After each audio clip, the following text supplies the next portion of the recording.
Hello दोस्तों, कैसे हैं आप लोग। उम्मीद करते हैं कि आप लोग बहुत ही अच्छे होंगे। तो आप सबको पता है कि आपका एग्ज़ाम बहुत ही नज़दीक आ चुका है। तो बहुत ही ज़रूरी तो है सारे स्टूडेंट के लिए इम्पोर्टेंट क्वेश्चन को पढ़ना। तो अभी टाइम बहुत कम है, तो हम इम्पोर्टेंट क्वेश्चन को देखेंगे।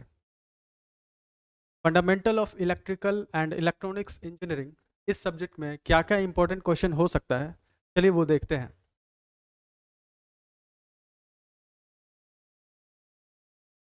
तो हम कुछ ऑब्जेक्टिव क्वेश्चन भी देखेंगे और लॉन्ग आंसर क्वेश्चन भी देखेंगे। तो आपको साथ साथ ये भी बताएंगे कि लिखना कैसे है आपको एग्ज़ाम में। तो सबसे पहले शुरू करते हैं ऑब्जेक्टिव क्वेश्चन से।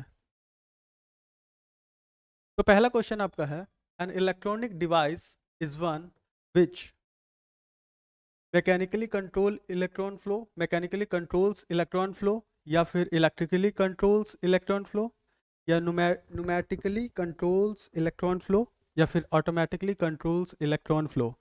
इस क्वेश्चन में ये कह रहा है जो इलेक्ट्रॉनिक्स डिवाइस है वो क्या हो सकता है, इलेक्ट्रॉनिक्स डिवाइस जिसमें कि इलेक्ट्रॉन मैकेनिकली कंट्रोल होता है, या फिर इलेक्ट्रॉन इलेक्ट्रिकली कंट्रोल होता है, या फिर इलेक्ट्रॉन को न्यूमेटिकली कंट्रोल करते हैं, न्यूमेटिकली यानी थ्रू एयर, या फिर इलेक्ट्रॉन ऑटोमेटिकली कंट्रोल हो सकता है।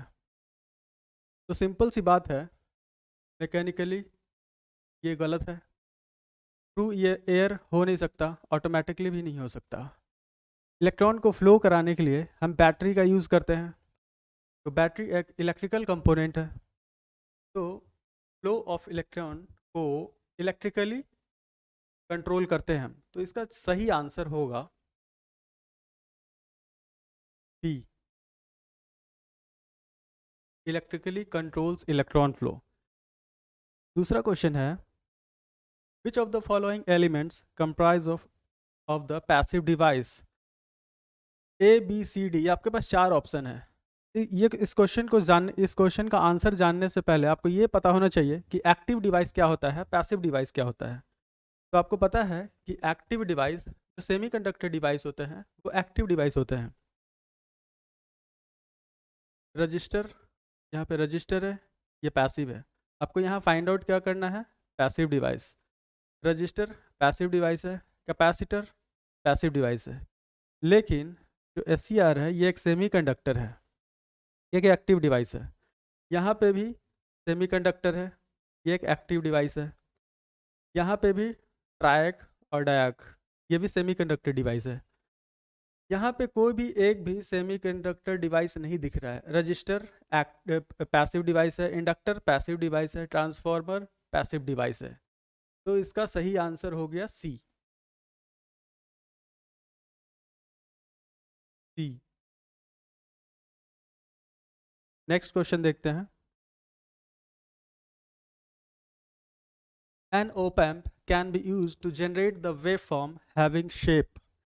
आपको पता है कि op amp क्या करता है, जनरेट करता है वेव फॉर्म। ये आपने पढ़ा होगा डिटेल में op amp के चैप्टर में।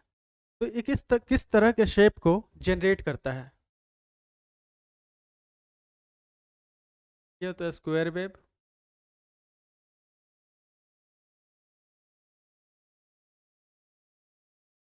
पल्स,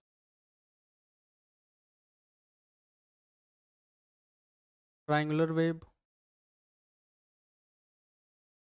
तो इस क्वेश्चन में ये आपको बताना है कि op amp किस तरह के शेप को जनरेट करता है, square wave, pulse wave, triangular wave, या फिर ऑल ऑफ दीज।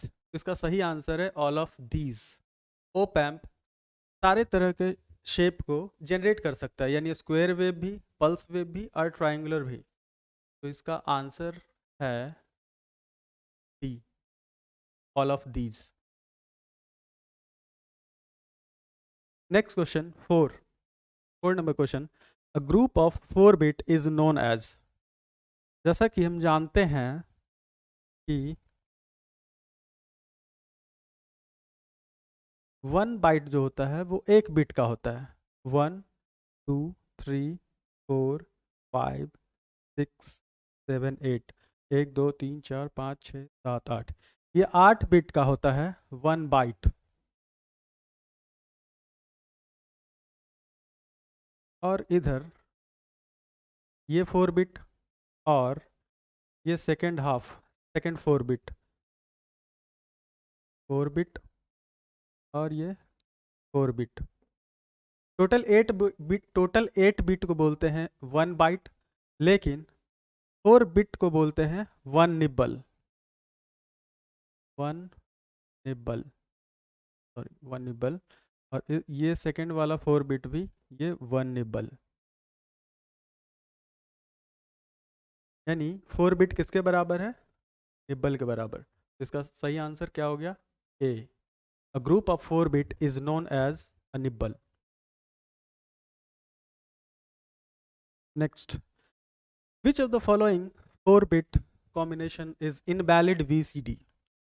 बीसीडी होता है, बीसीडी का फुल फॉर्म है बाइनरी कोडेड डेसिमल, जो कि 0 से 9 तक होता है। बीसीडी होता है 0 से 9 तक। तो 1, 3, 4, 5, 6, 7, 8, 9। इसको हम अभी कन्वर्ट करते हैं, यह है डेसिमल में, इसको कन्वर्ट करते हैं अभी बाइनरी में।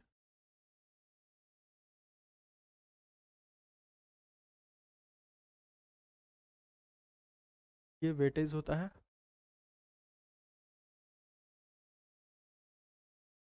सॉरी,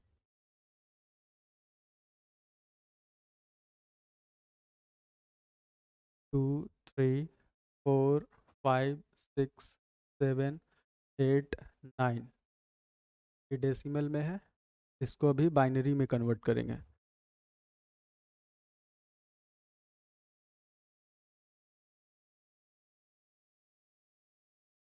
1,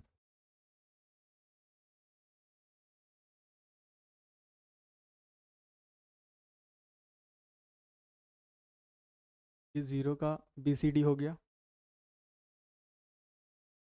तो 1, ये 1 का बीसीडी हो गया,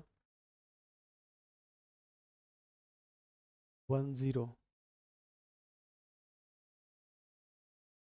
1, तो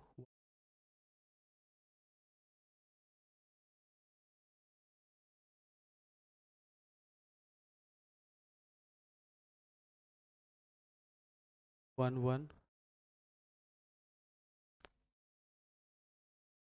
1।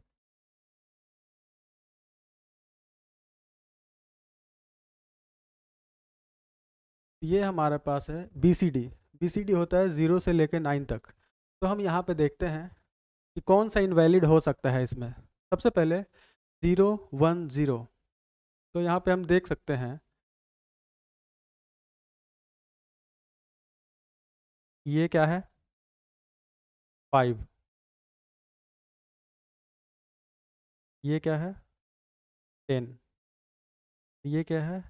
9। और ये क्या है? 3। तो बीसीडी में हमारे पास क्या क्या है? 0 से लेकर 9 तक, लेकिन 10 नहीं है हमारे पास। तो इनवैलिड कौन सा हुआ? 10, यानी बी, बी। तो ये हुआ हमारा correct answer. Which of the following 4 bit combination is invalid? तो ये इनवैलिड हुआ, क्योंकि ये बीसीडी वाले लिस्ट से बाहर है। Next question, question number 6। When a circuit of 0.1 ampere is passed through a coil of 2000 turns, the mmf produced by the coil will be? mmf क्या होता है? Current into turns.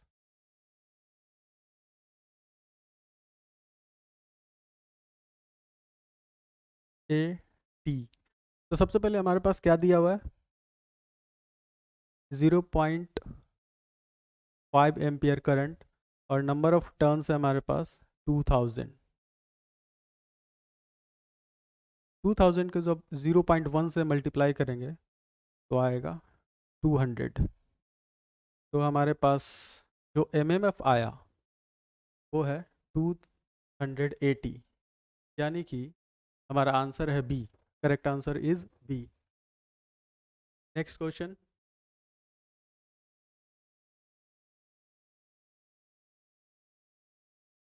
Question number 7 देखते हैं. What will the current passing through the ring shaped air cored coil when number of turns is 900 and ampere turns are 2700. तो यहाँ पे क्या है, रिंग शेप्ड का कोई कॉइल है और उसमें कुछ, उसके अंदर में कुछ डाला हुआ नहीं है, कोई भी मटेरियल नहीं है, वो एयर कोर्ड है. तो यहाँ हमारा जो वैल्यू दिया हुआ है एमएमएफ का, वो है 2700. ओके. यहाँ पे फाइंड आउट करना है हमको, what will the current find out करना है. तो ए जो कि नहीं दिया हुआ है वो फाइंड आउट करना है, और हमारे पास टर्न्स दिया हुआ है. तो what will the current passing through the ring shaped, what will the air cored when number of turns is 900. Turns दिया हुआ है 900 इक्वल टू 27. तो करंट आ गया 3 एम्पियर. ये हो गया करेक्ट आंसर 7 का ए. नेक्स्ट देखते हैं. ये तो बहुत ही आसान है. The unit of magnetic flux is weber. इस तरह का क्वेश्चन छूटना नहीं चाहिए, ये रटा हुआ होना चाहिए बिल्कुल. नेक्स्ट क्वेश्चन देखते हैं. A circuit having unity power factor behaves as. जब किसी भी सर्किट का पावर फैक्टर यूनिटी है, यानी power factor is equal to 1, power factor is equal to 1, इसको बोलते हैं यूनिटी पावर फैक्टर, यूपीएफ. ये किस केस में होता है? ये होता है रजिस्टिव सर्किट के केस में. ठीक है. इंडक्टिव सर्किट के केस में लैग होता है, कैपेसिटिव के केस में लीड होता है, और रजिस्टिव के केस में क्या होता है? पावर फैक्टर 1 होता है. ये डिटेल में चैप्टर में आप लोगों ने पढ़ा होगा. Next, an apparent power. आपको पता है पावर 3 टाइप का होता है. सबसे पहले रियल पावर या फिर एक्टिव पावर, फिर रिएक्टिव पावर, फिर आता है एपरेंट पावर. ठीक है. ये है एपरेंट पावर, जिसका यूनिट होता है volt ampere, VA. S is equal to होता है VI. एस होता है एपरेंट पावर. एपरेंट पावर को एस से डिनोट करते हैं. तो ये है हमारा करेक्ट आंसर, वोल्ट एम्पियर.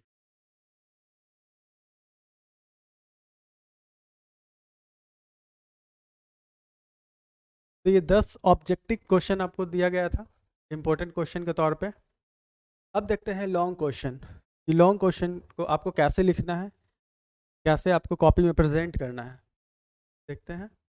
यहाँ पे पहला क्वेश्चन है, convert the following binary number into decimal. ये बाइनरी नंबर दिया हुआ है, इसको कन्वर्ट करना है डेसिमल में. तो इसका शॉर्टकट तरीका क्या है?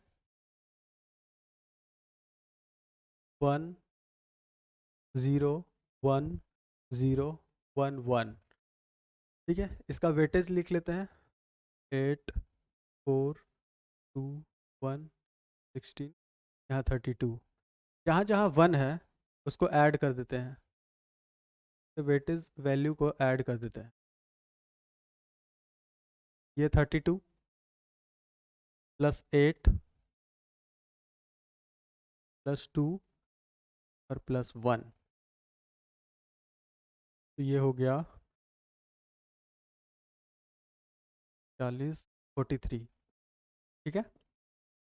32 प्लस 8 प्लस 2 प्लस 1, ये आया आंसर 43. ये इसका डेसिमल में क्या हुआ? 43. अब इसको देख लेते हैं. 1 1 0 0 1 1 का सबसे पहले हम वेटेज लिख लेते हैं, जिसको हमको ऐड करना है. 8 4 2 1, यहाँ 16, यहाँ 32. तो 32 प्लस 16 प्लस 2 प्लस 1, 48 3,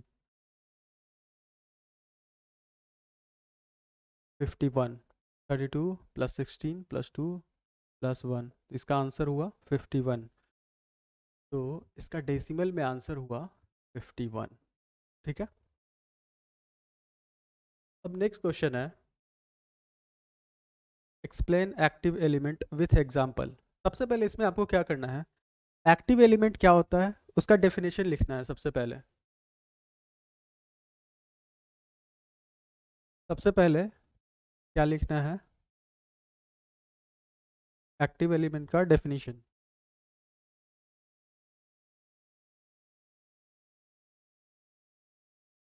सबसे पहले डेफिनेशन लिखना है, फिर उसके बाद डायग्राम।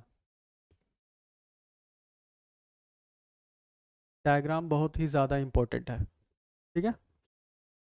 तो जिस तरह से आपको बताया जा रहा है कि सबसे पहले डेफिनेशन लिखना है, फिर डायग्राम को बनाना है, और जिसमें कि डायग्राम बहुत ही ज़्यादा इंपॉर्टेंट है, डायग्राम मिस नहीं होना चाहिए बिल्कुल ही। ठीक है। फिर अगला क्वेश्चन है, explain passive element. Passive element, सबसे पहले पैसिव एलिमेंट क्या होता है उसका डेफिनेशन लिखना है, फिर पैसिव एलिमेंट के लिस्ट, जैसे आपको बताया था मैंने, पैसिव एलिमेंट में रजिस्टर, रजिस्टर को लिखना है, फिर इंडक्टर, फिर कैपेसिटर, और भी आपको डिटेल में बताया गया है। तो सब के बारे में थोड़ा थोड़ा लिखना होगा, जिससे कि आपका प्रेजेंटेशन अच्छा होगा। और डायग्राम बहुत ही ज़्यादा इंपॉर्टेंट है, डायग्राम आपको बनाना ही बनाना है। ठीक है। नेक्स्ट है, define the following terms. EMF के बारे में डिफाइन करना है, करंट के बारे में, पोटेंशियल डिफरेंस के बारे में, पावर के बारे में, और एनर्जी के बारे में। ठीक है। तो यहाँ पे आपको दिख रहा है कि ईएमएफ का सबसे पहला चीज़ होगा डेफिनेशन। डेफिनेशन तो आपको लिखना ही है। फिर उसके बाद फॉर्मूला होगा, इसको फॉर्मूले में कैसे डिफाइन करेंगे, फिर करंट का डेफिनेशन, फिर फॉर्मूला। यहाँ पे जो है इन सब का होगा एक डेफिनेशन, फिर इनका होगा फॉर्मूला। डेफिनेशन के बाद फॉर्मूला लिखना नहीं भूलेगा। फॉर्मूला डायरेक्ट आप लिख सकते हैं, जिसमें आपको डायरेक्ट नंबर भी मिलेगा। ठीक है। अब question number 5, difference between EMF and potential difference. जब भी डिफरेंस लिखते हैं तो सबसे पहले अगर लिखना है तो सबसे पहले ईएमएफ को डिफाइन करेंगे, ये एक तरीका होता है, फिर पोटेंशियल डिफरेंस को डिफाइन करेंगे, जिसमें कि दोनों अलग अलग पेज में आ जाता है। तो अंतर जब भी लिखना हो, डिफ्रेंशिएट जब भी करना हो, तो एक ही पेज में एक लाइन खींचेंगे, और एक साइड ईएमएफ, एक साइड पोटेंशियल डिफरेंस, और दोनों के बारे में डिटेल में पॉइंट वाइज लिखेंगे। ये ज़्यादा प्रेजेंटेबल है, इसमें आप अच्छा स्कोर कर सकते हैं इस तरह से लिखने पे। ठीक है। क्वेश्चन नंबर 6, ये भी डिफरेंस वाला है, नहीं sorry, state the different formula power and energy. यहाँ पे पावर और एनर्जी का फॉर्मूला बताना है, डिफरेंट यानी अलग अलग टाइप का। जैसे कि आपको पता होगा P इज इक्वल टू होता है वी आई, ये भी पावर का formula. P is equal to होता है आई स्क्वायर आर, ये भी पावर का formula. P is equal to होता है वी स्क्वायर बाई आर, ये भी पावर का फॉर्मूला। ठीक है। तो इन तीनों को आपको लिखना होगा। ठीक है। अब बात करते हैं एनर्जी की।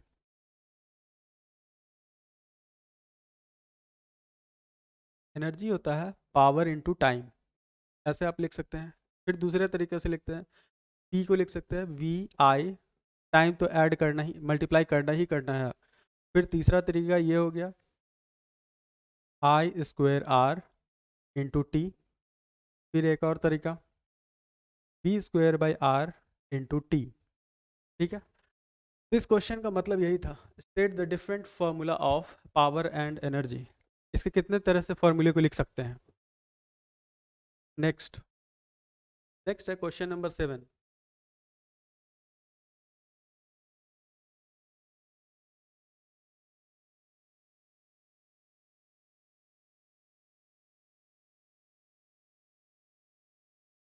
क्वेश्चन नंबर 7 है, the following are the of loads, 6 lamp of 40 watt each working of 4 our. तो इस क्वेश्चन में क्या है, इस क्वेश्चन में आपको निकालना है बिजली बिल। कौन से महीने का, what will the electricity bill for the month of June. जून के महीने का आपको निकालना है बिजली बिल। जून कितने का महीना होता है, 30 का, यानी 30 डेज के हिसाब से बिजली बिल निकालना है। तो देखते हैं कंपोनेंट क्या क्या दिया हुआ है। दिया हुआ है 6 लैम्प जो कि 40 वाट का है। इसको कितने घंटे यूज़ करते हैं per day? Hour per day use करते हैं। दूसरा है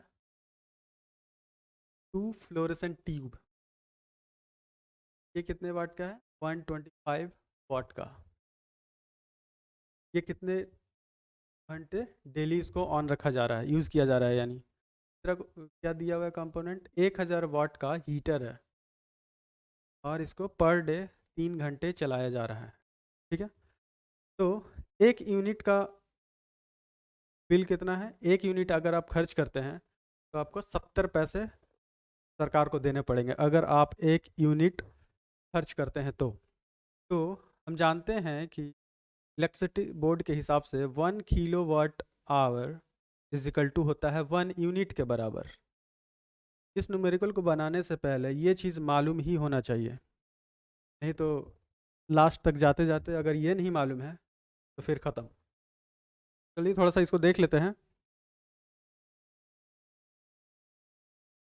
ठीक है, यहाँ पे सबसे पहले इस न्यूमेरिकल को बनाने से पहले आपको फोकस करना है यूनिट के ऊपर। हम जानते हैं कि एनर्जी का जो यूनिट होता है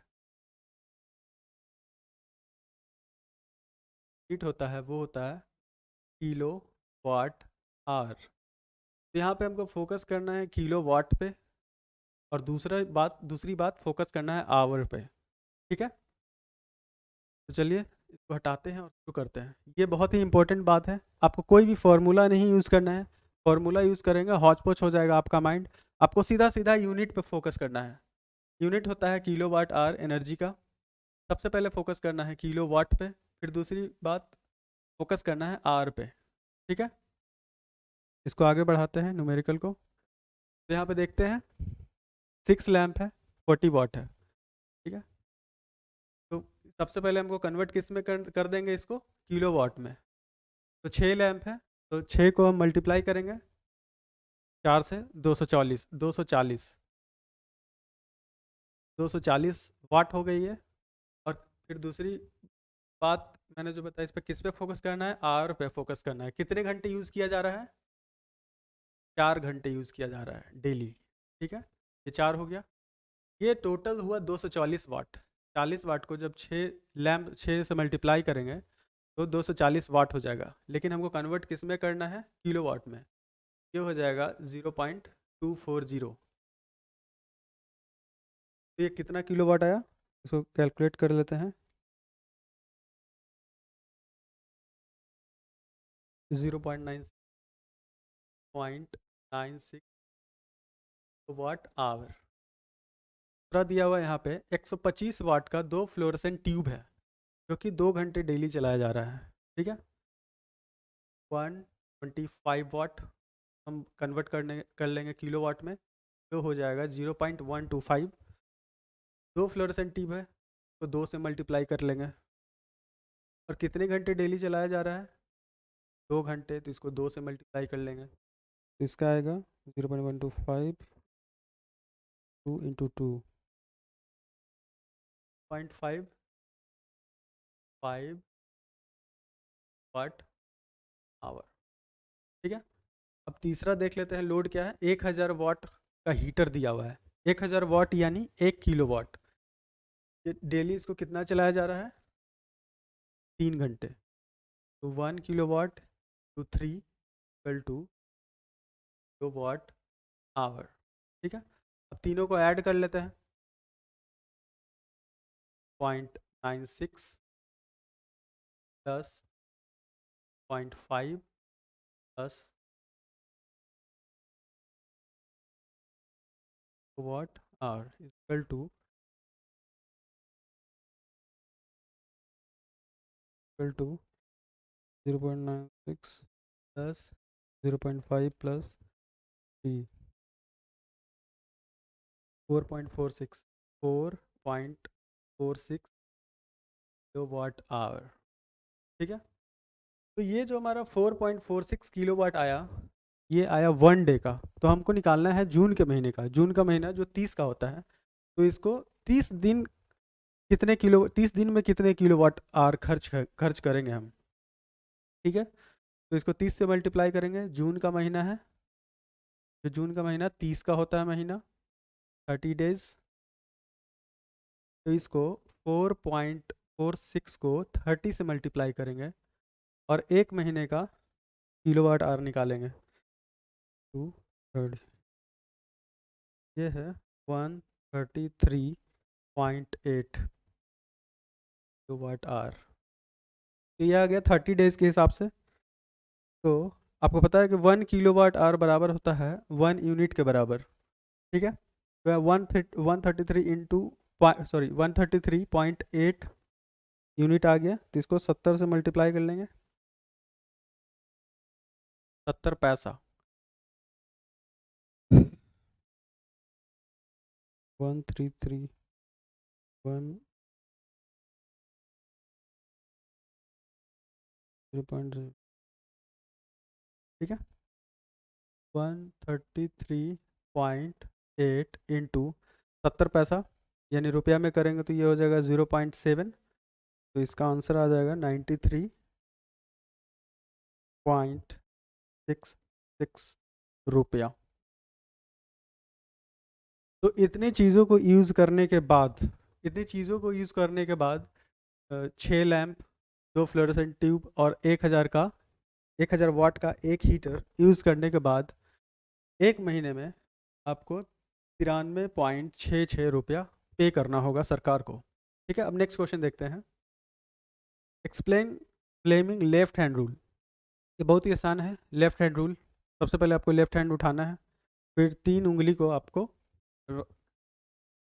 एक दूसरे के परपेंडिकुलर रखना है।